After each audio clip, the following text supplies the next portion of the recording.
भुन्टीलाई यति धेरै अप्ठ्यारो परेको छ। यस्तो अप्ठ्यारो परिस्थितिमा भुन्टीका घरका परिवारका सबैले भुन्टीलाई नै हेला गरिरहेका छन् भने यता भुन्टीको दाइले पनि भुन्टीलाई नै हेला गरिरहेका छन्। यस्तो अवस्थामा सबैले साथ दिनुपर्ने बेलामा भुन्टीलाई सबैले नै तिरस्कार गरिरहेका छन्। हो दर्शकवृन्द, भुन्टीको यो अभिनय हेर्दाखेरि मन पनि कस्तो कस्तो हुन्छ, तपाईँहरूलाई कस्तो लाग्छ? किनकि भुन्टीले जति त्याग तपस्या भूपेन्द्रको लागि गरेकी छन् त्योभन्दा बढी के हुन सक्छ र?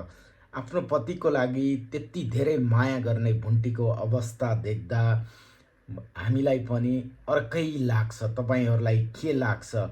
भुन्टीको नियमित श्रोता को हुनुहुन्छ कृपया कमेन्ट गर्नुहोला र भुन्टीको डेली रिभ्यू अपडेट पनि हामी तपाईँहरू माझ लिएर आउनेछौँ भने अन्य समाचारहरू पनि तपाईँहरू माझ लिएर आउने जमर्को गर्नेछौँ। अन्य सिरियलहरूका एकदमै न्युजहरू, हट न्युजहरू, रिभ्यूहरू पनि लिएर आउने जमर्को गर्नेछौँ। तपाईँले हाम्रो च्यानललाई सब्सक्राइब गर्नुभएको छैन भने च्यानललाई सब्सक्राइब गर्नुहोला, भिडियो लाइक सेयर गर्न नबिर्सिनुहोला।